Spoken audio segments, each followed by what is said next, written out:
can tell you I'm the only person out here for several miles. And this is a wood duck box. Could be wood duck. Could be used by a screech owl. Could be used by any number of cavity nesting birds that live out here in the wetlands. But this is an all too common occurrence I've had happen even in my own backyard. Is the bees will get in there and take over a box. And this is a bigger than my. I think they took over a squirrel condo in the backyard. Just a little bigger than that. But they will literally fill every nook and cranny with those boxes with honeycomb and take over those boxes. And then of course there's countless flowers out here in the wetlands and marsh for them to pollinate. It's interesting, the one in the backyard, I let it go because I had plenty of other boxes for the birds. I just kind of enjoyed watching the bees, and then one day I assume it was a couple of raccoons got in there and just cleaned out the box completely. Could have been a possum and raccoon, or could have took turns, but they literally cleaned out every bit of food in there. And of course the larvae of all the bees are really high protein food for animals, bears in particular. Of course raccoons, they just love larvae. And I gotta watch out for alligators. Did you hear that? Whoa. I have my snake gaiters on, but they're not going to help me against a 13 or 14 foot alligator. And oh, he's eating fish over here. That's different. Let's see if he still does it. Sometimes you get, I mean, alligators really rarely attack humans, but out here in the tall grass, that's a little guy there. I've seen some big ones out here, 13 feet or so. And this is not really their time to eat. I just saw a bunch of fish jumping out of the water. He was trying to eat. Yeah. But where you gotta watch out for, of course, is, you know, you're standing next to this area here, and it's entirely possible there's big gators holding right in here. Grab deer and pig. I suppose if they were so inclined they could grab me, so you gotta kind of, you know, you have your head in the viewfinder. You gotta keep alert. I don't think the snake gators are gonna work much for alligators.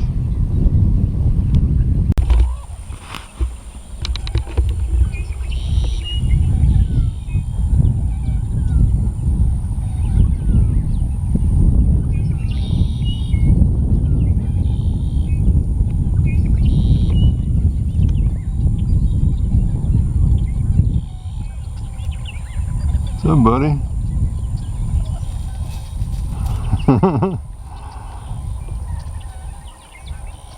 I'm back.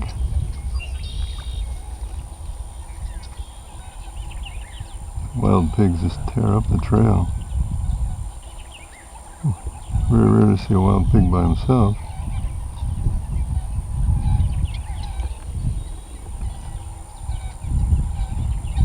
He got misplaced from his group.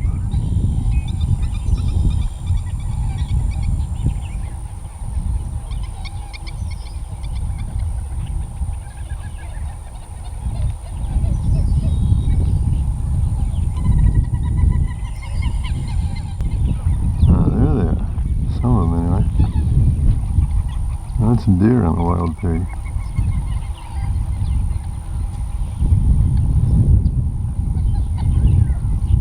That's funny, that one wild pig, I think he's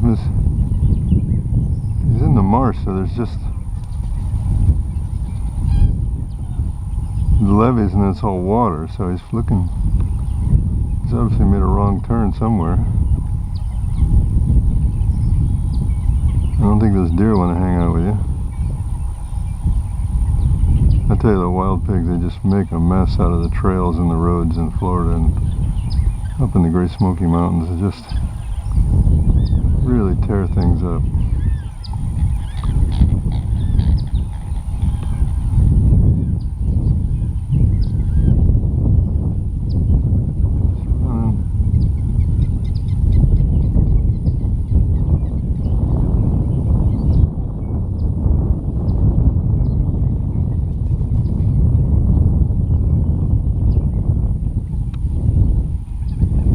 We talked about the SX70 Canon and the P1000 by Nikon. I'm holding the SX70 at maximum zoom,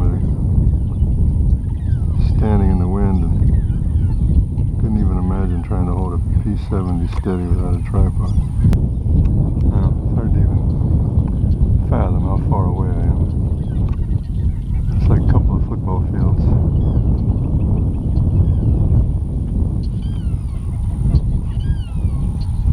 Now I'm beyond optical zoom into digital zoom, which of course is going to be degraded.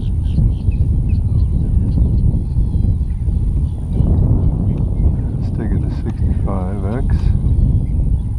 There you go. Better quality at 65, easier to hold it steady.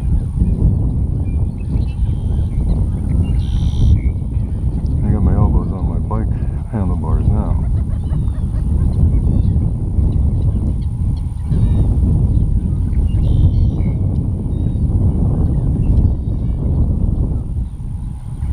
Deer out here are very flighty. So I've got the wind in my face so they can't smell me. And I'm wearing my outfit that kind of blends in, so. And they're down a little bit, so it won't be too long before they'll see me and get spooked. Like the pig, he started walking toward me and then made a hasty retreat.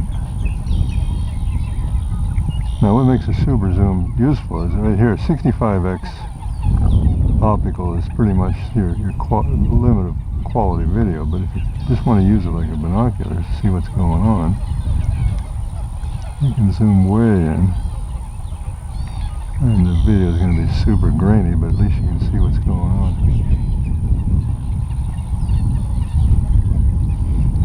This XX70 is now 3 years old. And it's been a workhorse. See, deer are actually walking toward me because they got the wind at their back.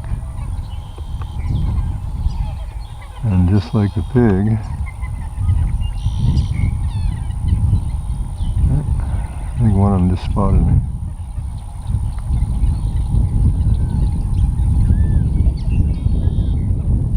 It's like when you're shooting grizzly bears or big wildlife in Yellowstone. You know, Yellowstone's a big deal, but if you're in Florida and you have a chance to practice on some deer or some wild pig, it goes a long way towards being ready and thinking how you're going to do things when you get into the Yellowstone or Africa.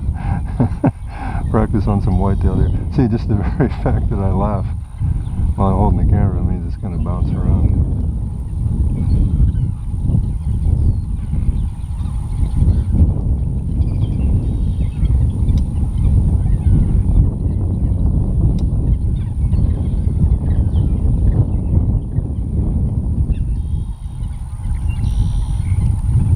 And I'm not shooting in 4K. I should be shooting in 4K. You know, the reason is you can have a lot more. Well, first off, it's a higher resolution, and then you can have more cropping options. It's pretty cool when you can get deer walking toward you.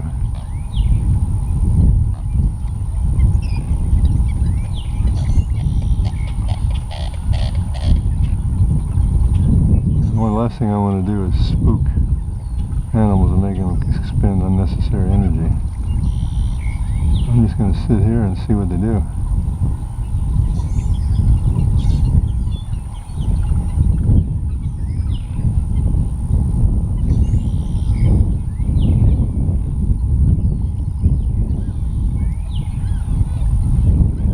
To me, this is one of the more, deer, you know, everybody can take pictures or video of a deer, but to actually interact, try and learn something about videoing large animals and Now at this point, I realize I would rather be in 4K, and that would be nice. But if I were to stop right now, make some adjustments, that just a little bit of movement would be enough to spook them. So I'm going to stick with what I got.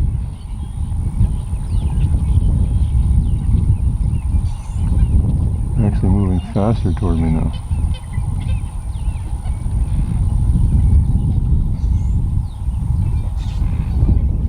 That's cool. Now when you have your eye and your head down in the viewfinder for a long time, you kind of learn, and we're at 65x, so they're still out there a ways.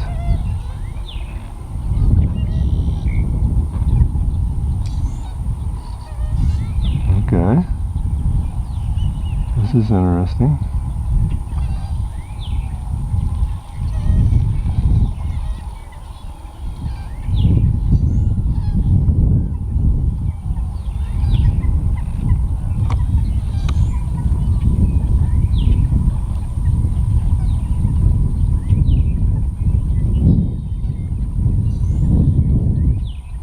Plenty of time to assess what to do with me. Holy crap. It's a little different.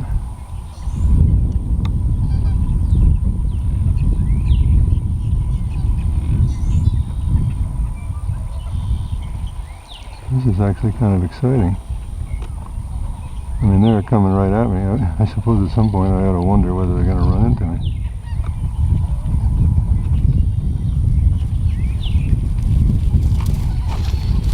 Wow, that is so cool.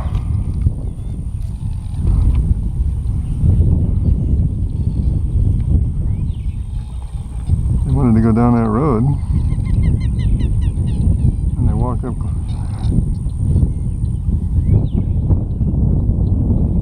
wanted to go up that levee, so they just came right at me within about 5 feet and then made a hard right turn.